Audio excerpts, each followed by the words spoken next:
Hey, what's up? This is Sully from Godsmack. Strap on those boots, baby, because you are now in the trenches of the war room with the one and only Mistress Carrie right here on the Mistress Carrie podcast. What's up? This is Joe Rogan, and you're listening to Mistress Carrie. Her hair so lovely. Pretty eyes. Hey, this is Brent from Shinedown, and you're listening to Mistress Carrie. Hey, Carrie, go put your bra on, girl. Hey, this is Steven Tyler, and you be listening to the baddest bitch in Boston, Mistress Carrie. What's up? This is Aaron from Stain, and you're listening to Mistress Carrie. Hi, everybody. This is Dave Grohl from the Foo Fighters, and you're listening to the one, the only Mistress Carrie. Hey, this is David from the band Disturbed, and you're listening to the baddest bitch in Boston, Mistress Carrie. Hi, Bruce Dickinson here from Iron Maiden. Yes, indeed, Miss Whiplash herself, Mistress Carrie, is here to unchain your brain. Hi, this is Flea from the Red Hot Chili Peppers. You're listening to Mistress Carrie. This is Dennis Leary. You are listening to my favorite, Mistress Carrie. Hey, this is Corey from Stone Sour, and you have the privilege of listening to Mistress Carrie. Oh, God. Oh, yeah. Hey, it's Mistress Carrie, reporting for duty from MCHQ for episode 211 of the Mistress Carrie podcast. And before we get to this week's guest, Morgan Lander from Kittie, I want to remind you about everything you can find online at mistresscarrie.com. You can find every episode of the Mistress Carrie podcast and my weekly video show, Cocktails in the War Room. You'll also find my concert and event calendar, my blog, the links to all my socials. You can click the Message the Studio button to get a hold of me anytime, and you can shop in the online Mistress Carrie store. Find all of that and more at mistresscarrie.com. This week, my guest is Morgan Lander, the lead singer from Kittie. I could not be more excited to have Morgan on the show. I have known her and her sister Mercedes since the early days of the band, and in case you haven't heard, Kittie is back. They have got their first new album in 13 years, Fire, coming out this Friday, June 21st. Kittie are also part of the lineup of the return of the Mayhem Fest this year and have a new single called We Are Shadows. I sat down with Morgan to talk about the early days of the band, her songwriting process and family, releasing their new album Fire on vinyl and cassette, and revisiting some of the throwback merch from the early days of Kittie. We also talked about the experience for women in rock back in the late 90s versus the women that are in rock and metal now. And I tried to get as much information about the band's future plans as I could out of her. I could not be happier to say that Kittie is back. And I'm so excited that Morgan accepted my invitation to be on the show. So allow me to introduce you to Morgan Lander from Kittie. Oh my God, I have been waiting for this day. Morgan Lander from Kittie, I am so happy to see you. I'm so happy to see you. How are you? I am so good. I have been so nostalgic recently. So many bands are celebrating anniversaries, bands getting back together. And when I started thinking about how long I have known you and your sister and Kittie, it kind of freaked me out a little bit. Yeah, it's sometimes it's really hard to fathom like that it's been like closing in on 25 years. Like that's a long time. Yeah. It's wild. It's a really long time. And the fact that you guys are back with a new record and hitting the big festivals, this is huge. Thank you. I mean, we're so excited. This is it's a dream come true, really. Are you surprised that people are freaking out as much as they are, that Kittie is back like nothing's changed? Yeah, I actually am. I mean, when we sort of started this whole adventure of creating new music and, starting to do some of these shows again, we really didn't know what to expect. There seemed like there were some online rumblings of people, rediscovering the band or newly discovering the band. The things started to kind of pick up a weird kind of theme. And so we were like, okay, well, maybe people are super interested. But it just never really dawned on me like the impact of the things that we did previously were so important to people that, the idea of creating new music would cause such a stir. But I mean, I'm here for it. It's exciting. What's crazy to me is that when new metal hit, and I use it with bunny quotes because it's like it's the only word that I have to describe what we're talking about, that era in music, that sound and aesthetic. There were a lot of people that were like, this stuff's never going to last. You know, rock is dead again for the 10,000th time. And now to have a whole new generation of rock fans, kids growing up, looking at these bands, including Kittie, and discovering all this music for the first time, like parents introducing their kids to Kittie. My mind hurts when I think about it. Yeah, it's it does feel like a very generational thing. I think it's so interesting to hear from people that were like, I saw you back in 2000, you were my first concert or whatever, you know, I saw you back then, and my kids are fans now too. I think it's so interesting to me how, you know, a band like, you know, metal in general has this generational thing, but for us in particular, that it's sort of people have sort of passed this along. And, you know, when we do a lot of these festivals and you look out into the sea of people, there are all kinds of different people, you know, different generations. There are, you know, and super young people who are definitely not even born when our first album came out. And then you have the lifers who have been with Kittie since the beginning and are our age or a little older. It's so wonderful to see. Like, it's so cool, but mind-blowing as well, because it's like, you know, I mean, I guess when you're growing up and your parents are rocking something, you know, you sort of take a, you know, you take a shining to it as well. And I think there's a little bit of a nostalgia factor there too. I talked to Sonny Sandoval from POD recently, and we were laughing about the clothes and all of like the Jenko jeans and everything that he threw out that now his son is looking for, and like going on eBay and they're like $600 a pair, and Sonny just going, we threw all that stuff out. We'd be rich right now. Yes, totally. You know, we could be pawning all that stuff off. I also got rid of most of that stuff. I think there was a very brief period of time in the early days of Kittie that I wore the big pants. And I think within a couple of years, I was like, well, I don't need this anymore. And, you know, you donate it because nobody wants it. And then, yeah, like Jinko's back and bigger than ever. But I mean, I certainly wouldn't wear it now, but I agree. It's funny to see that the style is also as cyclical as the interest in the new metal genre is, and how people want to, you know, get back to those big pants. With all the pockets. The good thing about it for the girls was that we actually had working pockets in those pants, which was the storage was great. Yeah, the storage was a very important thing. You could put many things in those deep pockets. Yeah. You know, aside from your purse, you know, I mean, back then, I guess we didn't have cell phones. If we did, they were really big. So I guess you needed the big pockets, but ridiculous.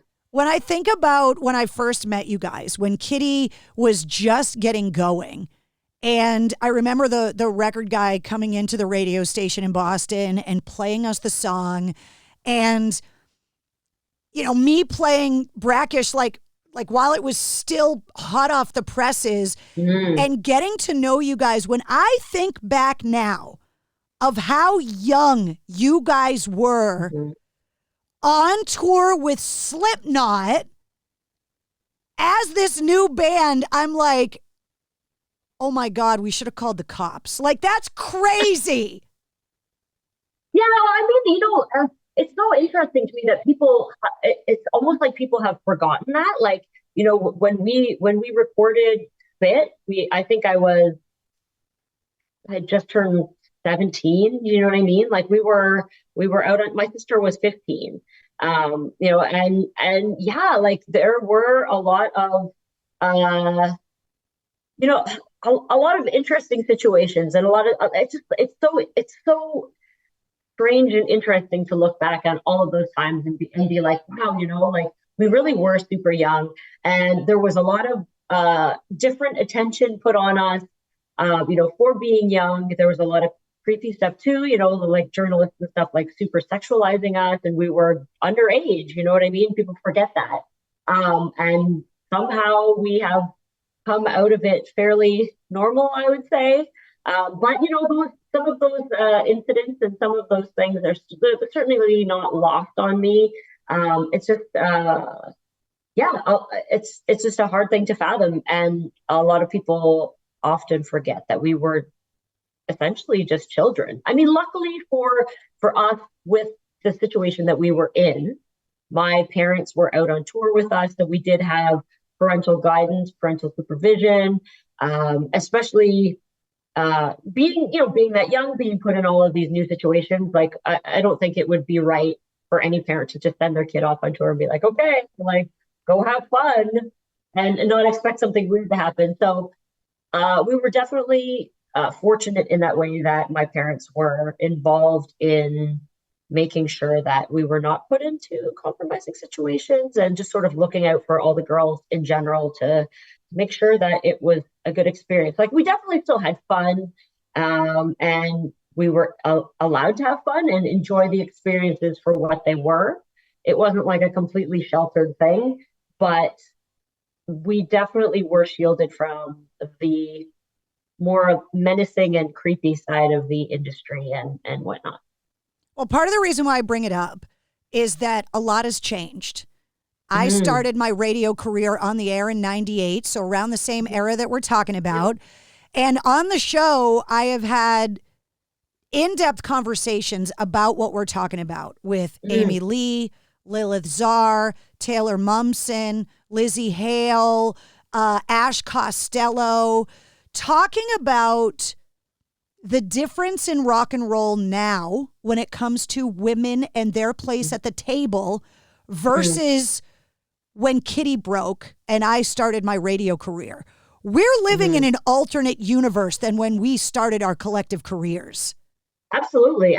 We are. I think it's been a long and slow process. I mean, it's hard to say. Like, I know that a lot of eyes were on Kittie back then, and we sort of were standing alone as a weird little island where there weren't any other women doing with that kind of visibility, doing what we were doing at that time. I think back to it now, and there are parts of me that can say, like, wow, like, maybe some of the shit that we endured helped to pave a path for others in some way. And I'm okay with that. I think, because we certainly did go through a hell of a lot, and we were up against unbelievable odds stacked against us. We were met with disdain and disbelief, and a lot of people were out to invalidate us, and the things that we were doing. No one could believe that young women could be making that kind of music in that era of sort of the new metal, and it's like male bravado and anger and all of those sorts of things. But I don't know. I've seen people say things like Kittie walked so the others could run, and if that's the case, then I mean, it's unbelievable. I feel like we had the weight of the world on our shoulders, and if there are others that were able to thrive, because we took the hit first, then I mean, it's a better world for it, right? The space that we're in now is wildly different than what it was in radio, in the media and journalism, even just for listeners and whatnot. It's the representation is just so important, and the more women that are doing it, the more women that are killing it. It's it's a better world for it, and more equal. When I talk about it, I say, we never could have imagined, like, if you had told us in the late 90s that the fact that a woman was in the band or the band was all women would be secondary to the music today, back then we would have never believed it. And now that's how it is. It's like, okay, it's a bunch of girls, but it's not the only thing that you're getting asked about in interviews. It's almost not a factor anymore, which is amazing. Yeah, absolutely. I definitely get the question a lot less these days. And I think that to me, that just is indicative of progress, right? Like it used to be that the first thing that was always asked was like, what's it like to be in an all-girl band? And, like what kind of, what kind of a question is that? Like, how do you answer that? Like, I just, it's great. I wouldn't know anything else. And the expectation was that there was going to be some drama or, some difference. And we can only speak from our own personal experiences. But I do have to say that those types of questions have definitely become less and less. And now I find that the only time that I really discuss it is when we're doing stuff like this. We're reflecting on how things used to be, and people like you and I who were around and in the industry doing this back when things, you could see that they were different. And now with 25, 26 years later, being able to reflect back and actually see the difference, it's amazing to actually see how far things have come. One of the craziest experiences of my early career was being allowed by my bosses to go on tour with you guys in Slipknot for a week. I couldn't believe they let me do it. I remember very little of some of those shows, but the reason why I bring it up is that obviously Slipknot is celebrating their 25th anniversary. And as we're discussing how different things were then to now when it comes to a band full of girls and women, I also feel that it's important that we go and give props to the guys that were helpful. And for a band like Slipknot that took off like a rocket ship to, in that meteoric rise, to go, no, we're taking Kittie out on the road.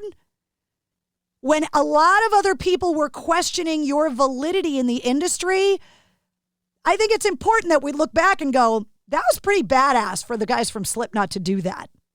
Absolutely. I agree. And, it's funny. I've never actually thought of it in that way, but it's absolutely true.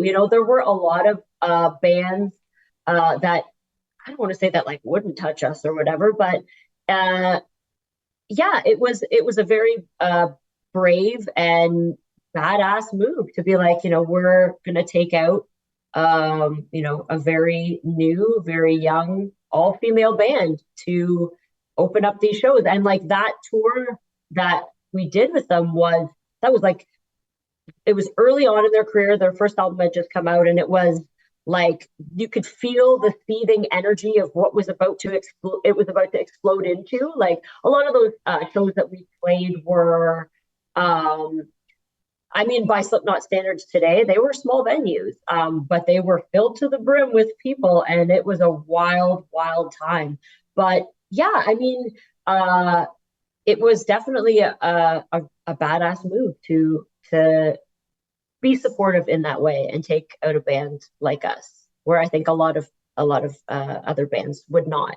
That's just a testament to, all the good choices that they've made, in their careers over the years and whatnot. So, it was a very, very memorable experience. And a memorable experience, I'm sure, for your parents, because you were talking about how they used to go out on the road with you guys when you were young. All these years later, when you sit down with Mercedes, when you sit down with your family as just a family around the holidays, did it help or hurt your family unit? All of that craziness, because the family seems like you guys are all just good. Yeah, it's hard to say. I like to think that we're like fairly normal people, and I'm not sure if there's something that was sort of instilled in us early on. Like we certainly have a lot of humility when it comes to the band and the things that the successes that we have had and all that stuff. Maybe it has to do with it, with all success also came the antithesis, which was there was a lot of failure as well, and those things can be very humbling experiences. But there's a lot of stuff like you're a fly on the wall at Christmas. We're doing a lot of laughing. there's not much else that you can really do. Sometimes, we talk about the serious things and reflect on some of the less nice points of the things that we've been through. But my personal philosophy is sort of like, so you get through something, you live through it, you learn from it, and then all you can do is sort of have laugh about it. There's nothing that you can do to change the past, all of the things that have happened. And so there is a lot of laughing that we do. And I think it's super important to just have a lighthearted attitude about everything. And like we certainly do as a band as well. It's like we are very serious about the music. We're very serious about how we are portrayed. We're very serious about all of those business aspects of things, but we don't take ourselves too seriously. And I think that's also pretty important too. Not many egos around here. The roads are paved with rock bands that have come out of family. You see functional relationships like RJ and Lizzie Hale, and then you see the brothers in Oasis and formerly the brothers in the Black Crowes, who have now found a way to kind of bring it all back again. Do you and Mercedes function differently in the band now than you did before? Has your writing style changed? Does the sister part of the makeup of Kittie, is it different now than it was? Yes and no. I think there's a certain foundation that I think will always be with Mercedes and I in terms of how we sort of operate and work best together. And that's like as far as writing and things like that. But I think, having gone through all of that stuff together, but also grown up together, there's a certain maturity that we bring to the relationship that we didn't always have, I think. And that's just a part of, growing older and appreciating, the things that you have in your family as well. I think you can always learn to, subtle differences. And like with Mercedes and I, we've definitely had our fair share of arguments and disagreements when it comes to things with the band or whatever. But ultimately, we are forever tied together, through this band and through our experiences and whatnot. And I think that makes our relationship stronger and more special, because I know that there's no one else on this earth that's been through all of the things that I've been through that I could rely on, to understand in a way that only she could, being my sister and also having been part of the band since the beginning. And so it is really interesting. We do remain close, and a lot of the things that we do as far as like writing and things like that, like the way that we approach them haven't changed since we were like 12 to 14 years old. I think that there's definitely growth to that, but sometimes if it's not broken, you don't need to fix it. I think sometimes reconnecting with the very thing that made you want to start, and that's just like her and I in a room together, jamming out riffs, something that we've done since I was 14 years old, so that's almost 30 years. That's like a bond that's like unbreakable. It's something that you can't really explain or change. Something that's a little different for you both, me, in different ways, but kind of the same, is that you've got to find someone that's badass enough to be with you. And for guys, getting women like us isn't the easiest thing. And so me getting married and finding my husband who can put up with all this craziness, as I was researching and looking up everything that you guys have been through, first of all, I felt so old when I was like, wait, Morgan and Mercedes are old enough to be married? Because I met you so young. Yes. Like for some reason you're stuck being then and I'm older. Yeah. But the fact that dating and kind of finding that person when you're a woman in this industry, no small task. Yeah, absolutely. I agree. I think there's a sort of like a power and like an intimidation factor that comes along with like all of this. And if you are with someone that like hasn't like tasted a little bit of the industry, some of the things that, that we do and we see can be like kind of daunting. My partner, for instance, like we started dating sort of after Kittie stopped doing stuff. And so now that things have restarted again, he's coming to shows and like seeing us play at like Sick New Worlds and stuff like that. And like, it's a mind blowing thing to be like, there's like, 20,000 people there watching the show. That's wild. So yeah, it definitely takes a very special kind of person, a very strong person, to be with, people like us. And I think more power to them. The new album is kind of this new launch of the band. And first of all, the colored vinyl looking like fire for fire. So cool. It's awesome. I'm so stoked on that. The colors are incredible. Looks so good. And the fact that you are one of the bands I can put on the cassette list, I'm like, here we go. What's old is new again. So many bands making the cassettes. And I'm like, oh, the cassette era was so amazing and so tragic at the same time. It was. I think it's funny. We're all about the nostalgia and some of the things that we've offered in some of like the pre-order bundles and some of the merchandise items that will be coming. Like, I think it's important to sort of recapture some of that. We had a lot of success early on with like the Kittie lunchbox. That was something that we had. That's like a pretty rare item these days. And we were like, let's bring back the lunchbox. Nobody does that. But for us, that was like an important part of our past. And we thought that would be so fun to like bring that back. And, we used to use them as purses back in the 90s. Mm-hmm. Yeah, absolutely. Cute little lunchbox, open it up and keep all your cool stuff in it.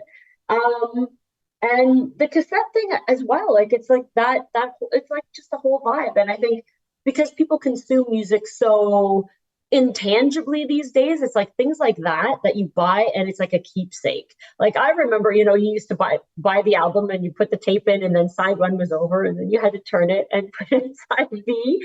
But like, I don't know if people are going to be playing these things, who actually has a cassette player anymore.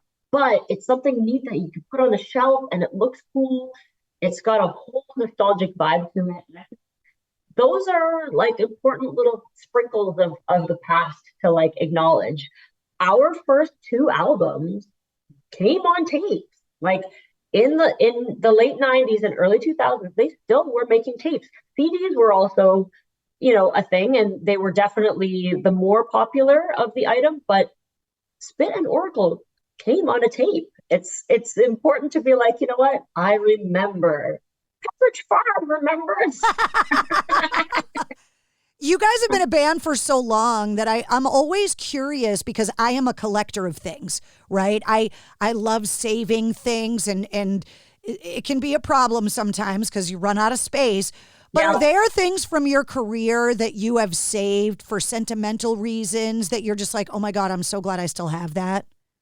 Oh gosh, everything. I mean, the whole point of the documentary that we actually did was sort of to showcase a lot of that. And I was actually taken aback by how much stuff we actually had saved. There are suitcases and suitcases of just like flyers and CD pressing, test album covers, because, you used to have them sent to you and you print them out and stuff. Contact sheets of all of the photo shoots that we did, where the ones that we wanted to go with were circled, and like all of these little things were all saved. I have an original lunchbox, it's actually just sitting right up there, right on the top of the shelf there. Like you got my gold record, things like that. I mean, obviously those are things that you want to keep forever. But we, I think, went above and beyond and kept everything. I even have I still have my very first guitar. It's actually at the Punk Rock Museum now in Las Vegas. I lent that to them for a Kittie display as well alongside like the brackish boots, the boots that I wore in the brackish video. So, all of these things I've kept for all of these years. And now they're like museum pieces. So I am really glad that I ended up keeping that stuff. But yeah, we have everything.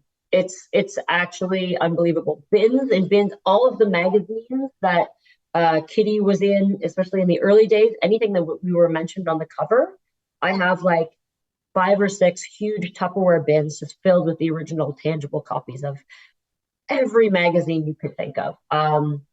From like AP, Rolling Stone, Revolver, all kinds of stuff. And so like all kinds of little keepsakes.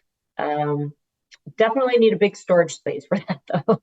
Well, I bring it up partly because one of the first gold records I ever got from a band is that one behind you. And if you open my studio, this is MCHQ, my studio. If you open that studio door right there, it's hanging up right there on the wall. And I see you guys every day with a picture of you guys presenting it to me. And you guys all signed it to me. And I am one of those sentimental people that save stuff. And those things, I cherish them. Absolutely, as you should. I mean, that's a huge moment. It was a huge moment for us as well. We didn't think that, we would ever get a gold record. And, you playing the song and supporting the band is a part of the reason why we're here and we're still able to do this. And so I'm so glad that you kept that. That's amazing. Of course I kept it. It's on the wall right there in the hallway. Yeah, that is so, so cool.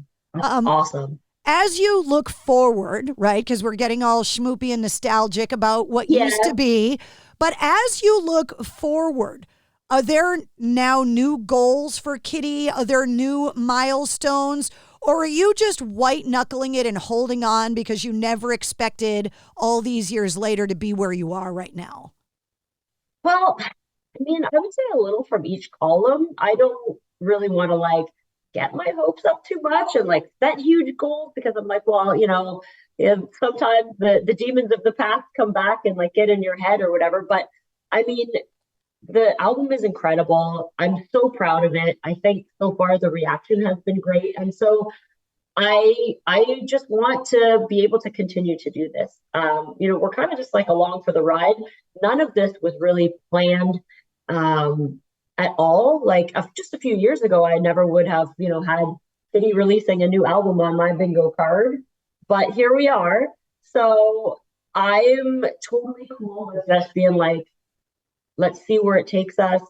People are starting to play the song. Radio stations are loving We Are Shadows and all of the other heavy singles that we've put out. And so, I mean, I think it would be amazing to be able to reestablish ourselves as a band with a legacy and a band with huge staying power and great songs, and be reintroduced in this modern era as an important band that did a lot of cool stuff and is still doing a lot of cool stuff. So I feel like my goals are kind of more, I would say, intangible in that way. But I mean, I definitely still want to keep making music, want to get out there and tour. Definitely want to, I don't know, just feel the love. That's it. I got to ask you a couple questions that I ask everybody that comes on the show. As a songwriter, and this is a craft question, so it's not a best favorite kind of thing. But as a songwriter, is there a song by any artist, any genre, that you look at from a construction craft perspective and go, that song is perfectly written. I wish I wrote it.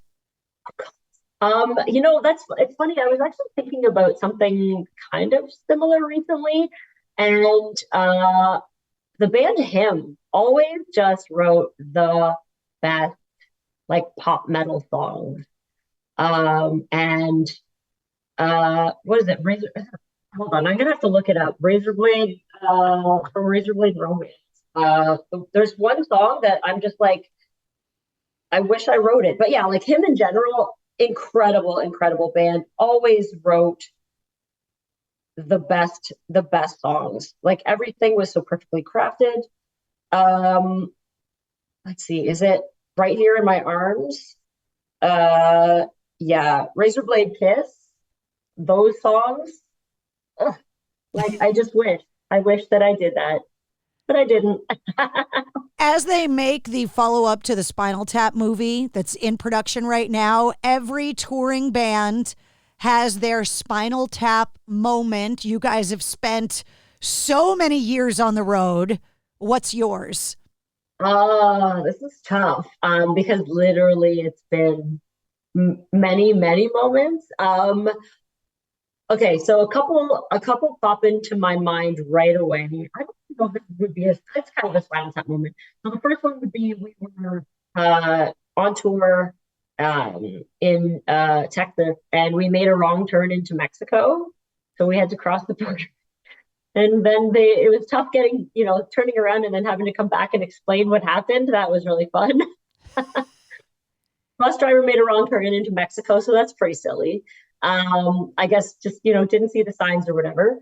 Also in Texas, another, I'm trying to think what venue it was. There was another incident where we were playing at a venue, and the venue had like a balcony that was wrapped all the way around. And so the stage was like underneath part of the balcony on this side behind us, and we were playing, and the bathrooms were upstairs, and somebody flooded the bathrooms, and the water started pouring down off the balcony onto us during our set. Very fun. Oh, man. Oh, all you could do is laugh. At the time, it was like, what is going on? Very gross, but fun stuff. When you spend that much time out on the road in a tour bus trying not to make a wrong turn into Mexico, yes. Truck stops are like the beacon of hope. Mm-hmm. What's the weirdest thing you've bought? What do you look forward to buying when you stop at them? Oh, I remember buying pickled pig's ears once at a truck stop. This was a long time ago, and like it still had like hair on it and stuff. It was kind of like a here, try this type thing. Like I dare you. That was pretty gross. Also, I have a memory of the most delicious sweet potato pie that I've ever had in my entire life from a truck stop in Louisiana. Never had anything more delicious in my entire life. It was probably like 20 years ago, and I can still remember it. Like I ate this pie once, and I've never forgotten it. So. That's how you know it was good, yeah, when it lasts forever, the memory. Mm-hmm. Yes, it was that good. I ask everybody this question, and I preface it by blaming Geezer Butler because it's his fault. He told me on the show that he's got 13 cats and 5 dogs, and that he names them all after gangster rappers. And so now when I ask musicians about their pets and where they got the names from, it's not my question. This came from Geezer, so blame him. All right, I shall. So I got to name off all my pets? Well, what do you got, and where did the names come from? Because there's always a story with a pet name. Always. All right. Yeah, absolutely. All right. Well, I have 5 cats. And so 3 girls and 2 boys. I have one of my boy cats is named Steven. He's a very nice boy. He came with that name. So that's not a very interesting story there. I have Turkey. She also came with that name, but she is a turkey. Anybody that knows cats, like the tortoiseshell, like the tortie, they have like a special attitude. She definitely has a special attitude. The other 3 are all related. I have Judy and Bill and Marla. Judy was named just because we were like, what's an 80s mom name? Judy is like the best. Like, everybody growing up had a friend that's mom was named Judy. I certainly did. So we were like, it's that's from the Jetsons. Name. Yeah, there you go. Exactly. And so the litter of kittens that she had, there was just the 2 of them. One is Bill, and is named after Bill Paxton, the actor, because he's one of my favorite actors. And Bill, yes, I have a cat called Bill. He's going to start his own accounting firm, Bill Lander. Just sounds like your accountant or something. And Marla, who was named after the character in Fight Club. So yeah, that's those are my cats. I love that they have like human names.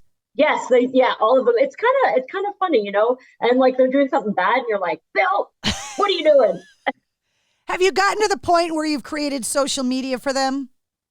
I have 4 pets in the past, but I haven't got that far for any of my newer brood. But I mean, they're all pets are worthy of.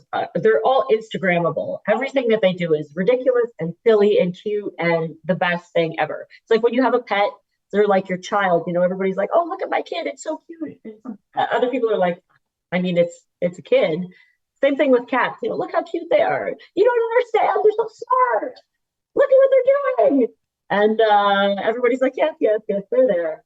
But cat people know. So maybe I'll start an Instagram for Bill. He'll be, his accounting firm. Well, I'm one of those crazy people because I have a pug named Wednesday, and she has her own Instagram. I'm one of those freaky weirdos. Oh, I love that. I'm following Wednesday immediately. Wednesday, the goth pug on Instagram. Love it. That's so amazing. Well, the new album, Fire, is a whole new era launching for Kittie. I'm glad that you have jumped into the vinyl thing. The Fire vinyl is amazing. And I was so excited when I found out I was going to get to talk to you. I am so happy to see you guys launching this whole new era of the band. It is so good to see you. Thank you so much. It's so good to see you. I know we've talked many, many times over the years, and it's so amazing that we get to keep doing this. Thank you. Thank you for supporting the band so much over the years. And I just hope everybody enjoys the album. We're super excited to be doing this and to be able to continue our story and make some badass memories out of it. So the album comes out on the 21st. Well, hopefully I will get to see you on the road this summer or this fall. I'm sure you guys are laying out plans through the new year right now. Absolutely. We've got a few headlining shows this summer, and the newly revived Mayhem Fest. We're playing that as well in October. And I think next year we'll be trying to focus on doing a little bit more touring and stuff like that. These headlining shows that we're doing this summer are just sort of like a little test to sort of dip our toe back into things, and we'll be taking it from there. So I really hope to see you. It was so good to see you. Thank you so much. Yeah, thank you so much for chatting. Always a pleasure. There she is, Morgan Lander from Kittie. The new album Fire comes out this Friday, June 21st. You can check out the band's new single, We Are Shadows, and other songs from their new album Fire on this episode's corresponding playlist.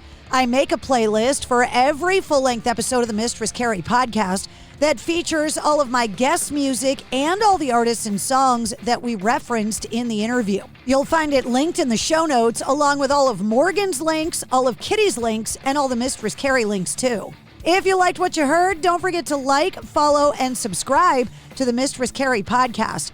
New full-length episodes come out every Wednesday, plus every weekday you get the sit rep with all of your rock news, music headlines, and entertainment updates in about 5 minutes.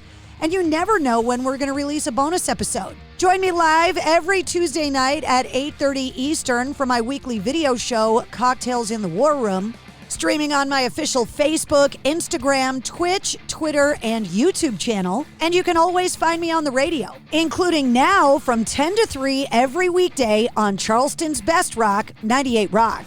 Get the details on all of that and more at MistressCarrie.com. The Mistress Carrie Podcast, a proud member of the Pantheon Podcast Network.